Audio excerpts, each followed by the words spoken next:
What's going on, everybody? Just wanted to hop on and make a pretty detailed video here of some of the updates that I'm seeing in the market.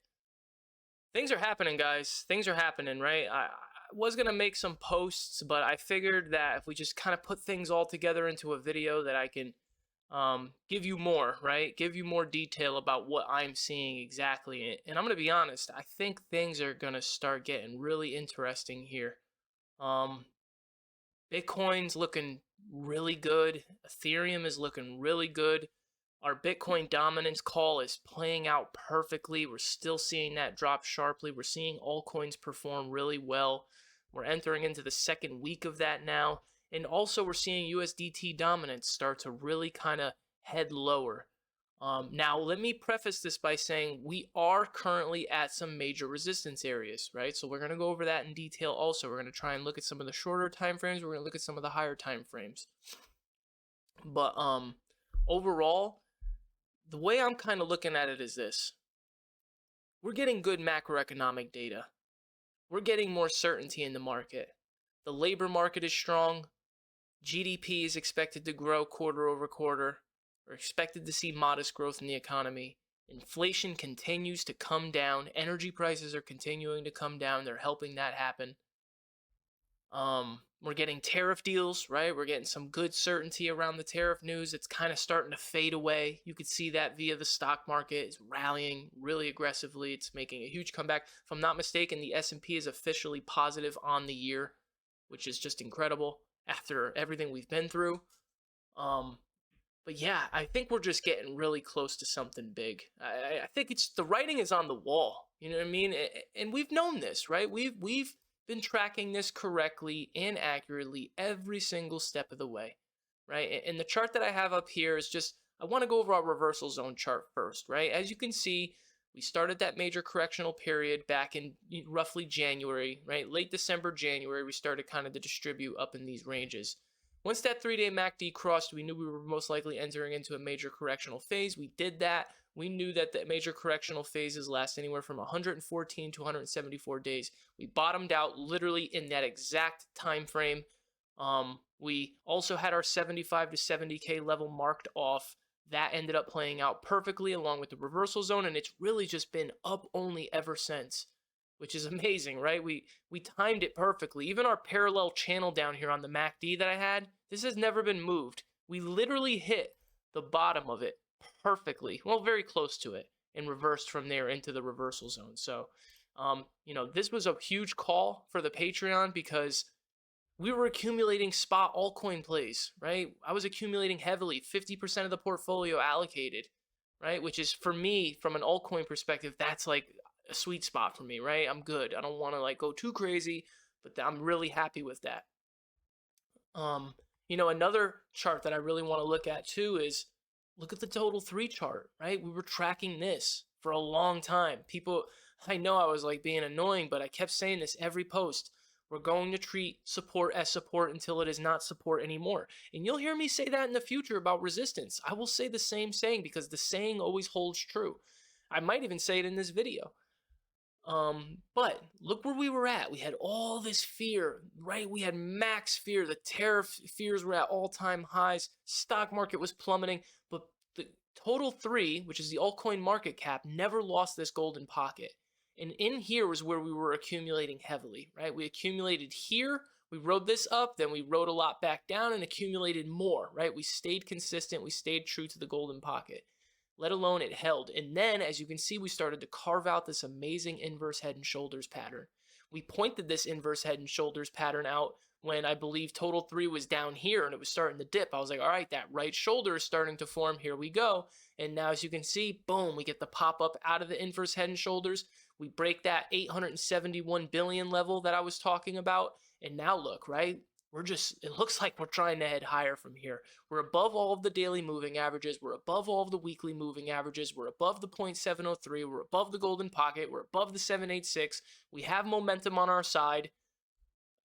We have the macroeconomic data on our side. Everything is really on our side.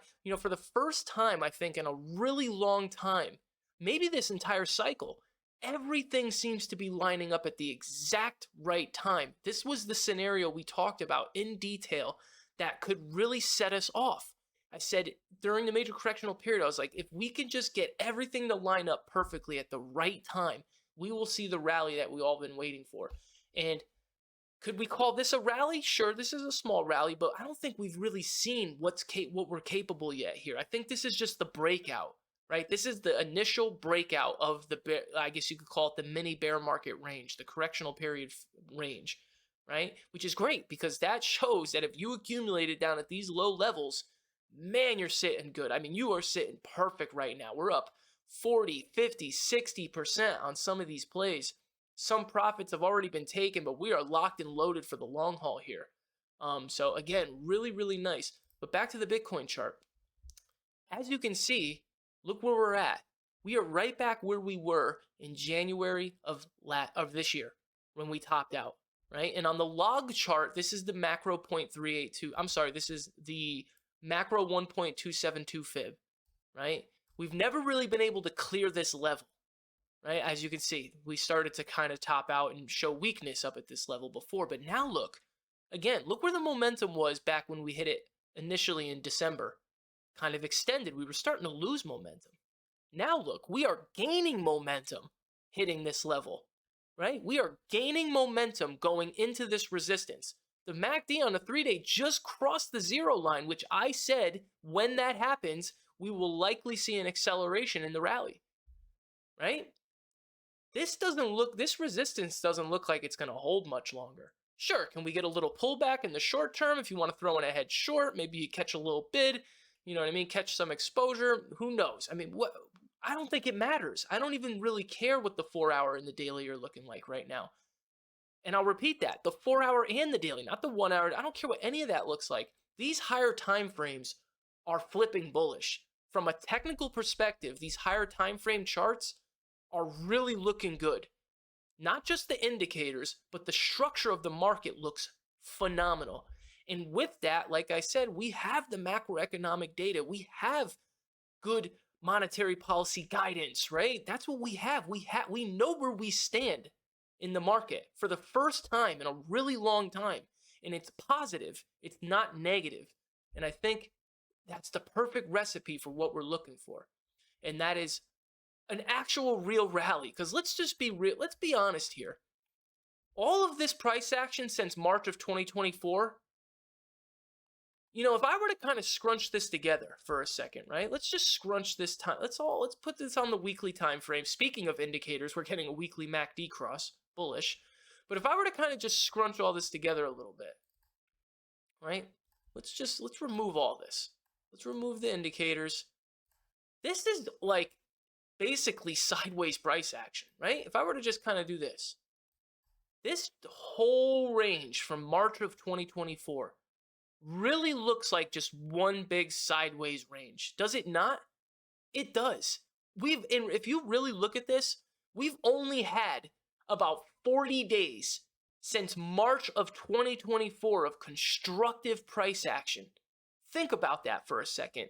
This is almost like just one big accumulation range, right? It really is. Where you get your massive accumulation, you get a move up, you come back, you retrace, we're making the higher low, and now it looks like we're starting to get going here in the reversal zone. Okay? That's how I'm looking at this market. That's how I view it. Okay? Let's keep moving on here. Let's get all our stuff back on here so I don't forget to do it later. Let's go to the 3-day time frame. Let's start looking at some other charts, guys. Let's move over to USDT dominance, right? Here we go. This is another chart that I've had up for, a couple months now, right? A couple months, because what I've been tracking is potentially this macro descending triangle, right? You have your flat bottom, right? We have multiple touches on a flat bottom, and you have lower highs in the price structure, right? Lower highs, macro lower highs, right? So you have the descending downtrending line of resistance. We have the parallel flat channel. As you can see, per the stock RSI, keep it nice and simple, right? There's no reason to complicate it.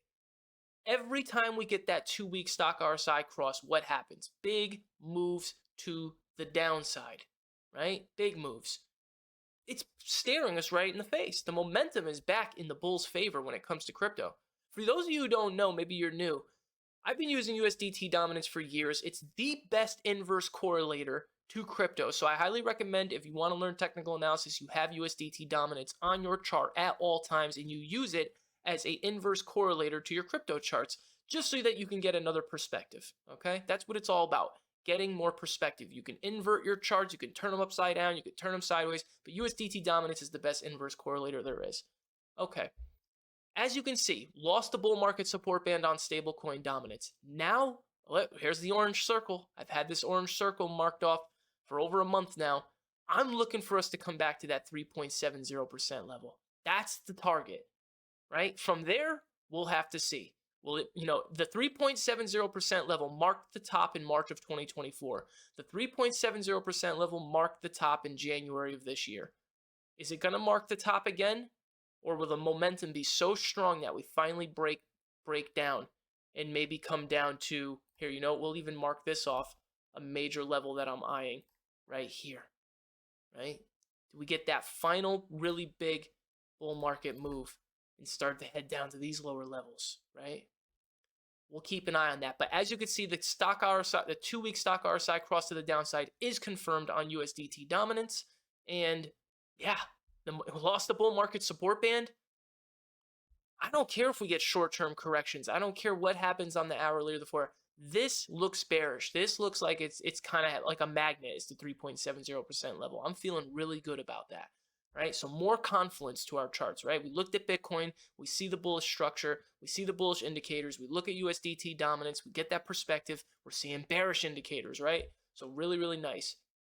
If we go to the linear chart on the macro, I love this chart, right? I used this back in January to tell people, hey, listen, this over here, these orange circles, we're struggling to, break the 1.703 at 106.8K, right? If you follow me on X, you know that I was posting about that nonstop.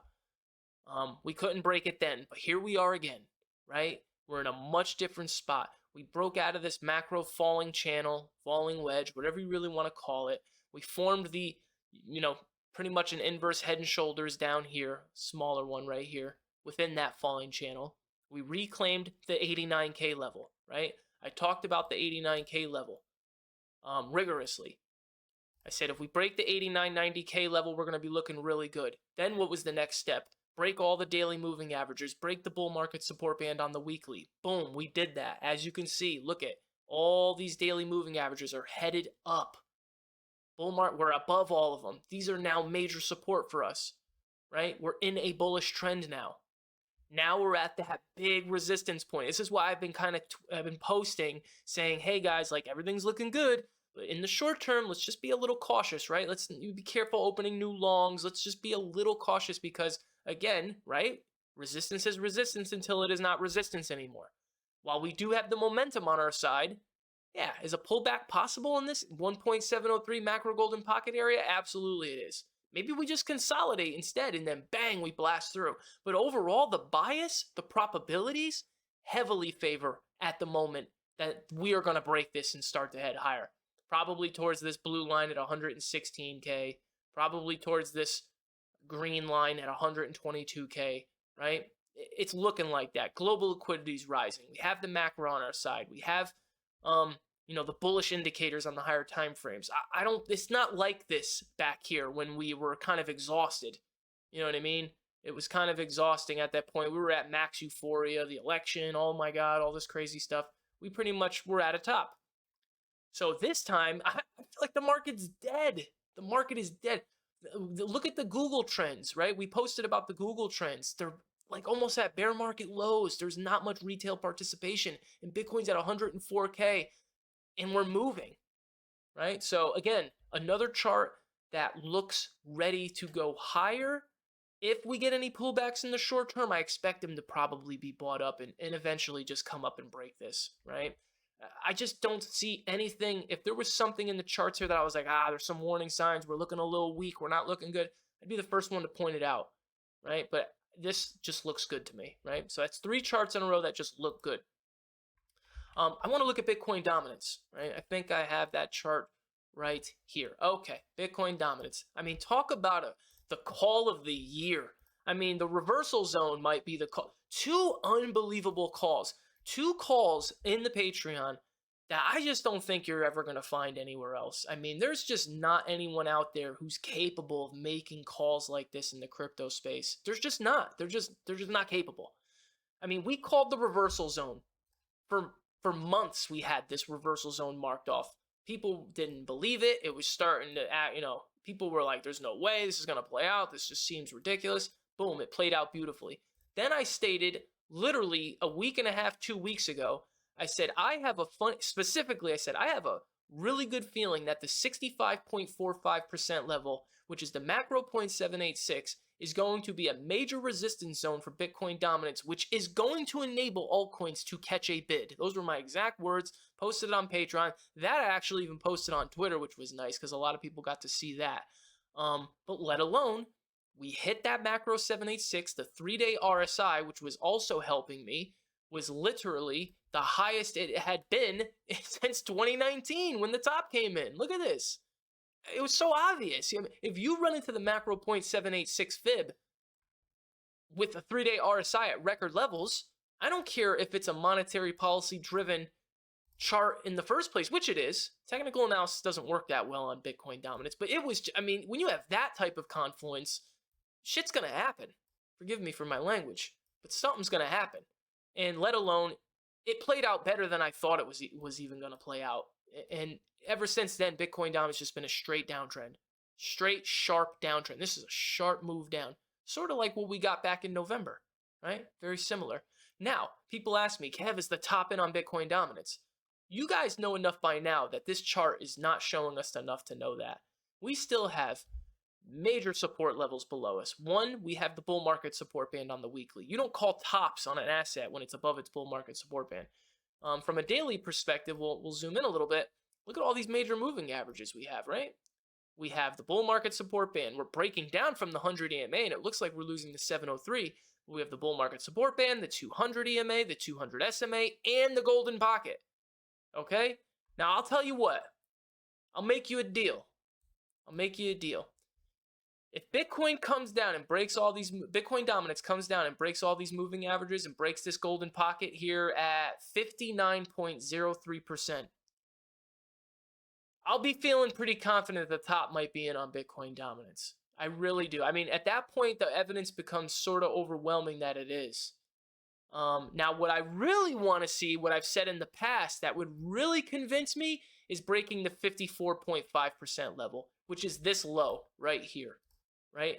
I want to see the higher low structure broken. To me, that would be like the ultimate confirmation. This massive pivot low, come down and break that. And then at that point, it'd be so far away from previous all-time highs that Bitcoin dominance top would definitely be in at that point. So I don't want to wait that long to be like, oh, the top is in. Pretty late to the call at that point. We've already called the top right here. We called the top, okay? So we could always look back and say we nailed the top on Bitcoin dominance if this is the top. However, you know me, I like confirmation. I don't like making out-of-control calls without evidence, right? I want to see more data. I want to see this come down, break these moving averages, break the golden pocket, come up, retest them, and fail, and then start to roll over. Then I'll be like, oh, God, you know what, guys? I think the top is in. But for now, we called the local top. We'll call it a local top for now, and we're seeing exactly what we said would happen, and that is altcoins catching a bid, right? A really nice bid. One more time, back to the total 3 chart. Just want to pull up maybe some higher time frames here. As you can see, 3-day time frame, looking great.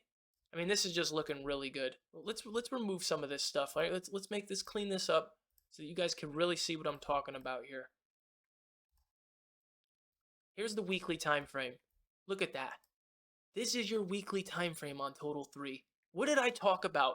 You can go back and watch my videos on Patreon. I said every time we hit this, forgive me for my voice cracking right there. Every time that we hit this trend line, that's what I've made this many times, this chart. Every time we hit this trend line, we get a big bounce, right? End of the bear market, boom, huge bounce out. End of the correction in November, boom, big bounce out.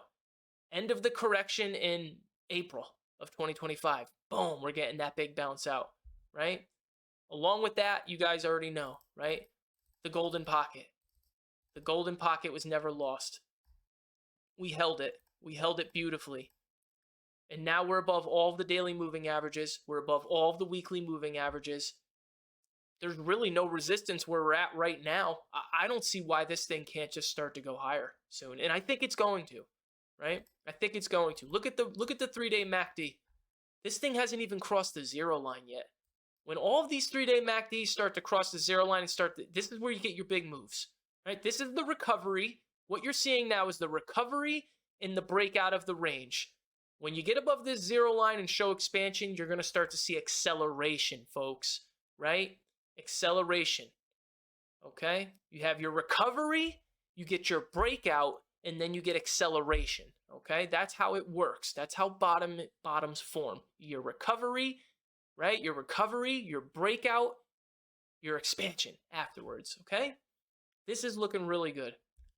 And lastly, I did say I was going to do some Dogecoin TA. I'll probably still post something about Dogecoin individually to put it into text, but I also want to just show the chart and what I'm seeing here also, just because we're, for the sake of the video. Look at this, guys. Look at this. Look at that. It's literally the same thing all over again, right? You get this bottom, you get the double bottom, you get the bullish divergence, bang. You get the bottom, you get the double bottom, you get the bullish divergence, bang. Right? We start to head higher. Now, I'm going to show you guys something here that I've noticed that I caught on the charts. I was actually at work messing with the charts on Dogecoin, and this whole pattern just looks so beautiful to me. I mean, look at this structure. You don't see altcoins charts with structure like this. This is like really nice structure. This looks like a healthy asset to me. That's just, you have your bear market range, your acute massive, oh my God, I mean, I know how I was in through this whole thing, so I sat in this, accumulating Dogecoin in these ranges. You break out, you get a back test. You break out again, you get a higher low. You break out again, we're getting another higher low. I mean, this is just perfect price structure. Dogecoin has one of the nicest charts, if not the nicest altcoin chart in all of altcoins, all of them. Next to, I think XRP has a nice chart, ETH has a pretty nice chart. Man, Dogecoin's got a beautiful chart. When the market gets going, I think this thing's going to perform massively. But I want you to take a look at something. The 1.618 fib up in the 1.703 fib. Where is that at right now? Where do you see that? We see it at $1.10 and $1.25. Okay? That's a major area that I'm watching. Okay? Now, I don't know if the fibs are going to line up the exact same here, but yes, they will. Perfect. So, as you can see, and I'll remove this, in the last run that we had, right, if you take the fib and you run it from the top to the bottom, where did Dogecoin top out at? The 1.618 fib and the 1.703 fib. Okay? Remember this. I need you guys to remember this. You have your bottom, your double bottom, your bullish divergence, you run your fib, boom, Dogecoin tops out right at the golden pocket in the 1.703 fib. Okay, remember that. This is what we're going to do. We're going to take it, do the same thing. You have your bottom, your double bottom, and we are going to run a fib from the top to the bottom. Where does that get you? Bang. Right at that $1.10 level, $1.23 level. I made a video the other day on YouTube. It says, can Dogecoin go to $1? And I left this chart out. I didn't show this chart because I wanted to kind of keep this chart close to the hip as a chart that I wanted to kind of show you guys first kind of thing, right? I didn't want to show the whole world this chart first because, I felt that, I want to show you guys first, right? So, again, massive confluence there. There's something that is just eerily similar about this whole thing. Could $1.10 to $1.25 be the next target for Doge? I think if we can replicate a move like we did back in November, which we can do, if anything, we can do way better than that, then I think we can absolutely hit, first off, this white line at 95 cents, but then that 1.703 fib and golden pocket at $1.10 to $1.25. Somewhere in this range up here. If we get another big run here, which I think we're going to, this orange circle is my price target, right? Before we see some type of bigger pullback. That's it. That's the realistic price target. That's not out of control. That's not, oh my God, clickbait. No, that is a real deal price target that I think is absolutely achievable. Okay? So I'm going to end the video like that, guys. I think this was a phenomenal video. It was extremely constructive. I gave you guys a ton of information. You now know my detailed outlook on what I'm seeing and feeling in this market. I think that, again, in the short term, we just need to be a little cautious, just err on the side of caution until we break the resistance we need to break, okay? That being the 106.8K level, right? That's what we want to see, right? We want to see this level broke. This pesky golden pocket and this 1.703 fib. Let's just clear that once and for all. And then I'll be like, all right, it's game time. Even ETH, right? Look at ETH real fast, right? ETH sitting at the golden pocket, right? We came 87% move, 90% move, I think, right? And now we're sitting at we're sitting at some resistance here, okay? So just be in the short term. If we get a pullback, don't panic. Just relax, absorb it, okay? We made big moves. Maybe we don't get the pullback, but again, you treat resistance as resistance until it is not resistance anymore. We're at that 200 SMA on the daily, and we're at the golden pocket, okay? On ETH, and we're at the same level on Bitcoin, except Bitcoin doesn't have the 200 SMA to deal with. It just has the, the fibs to deal with, right? This major structured resistance. All right, guys, listen, I'm going to call it. I hope you enjoyed the video. If you have any questions, reach out to me in the Discord or the Patreon. You guys have a good night. Peace.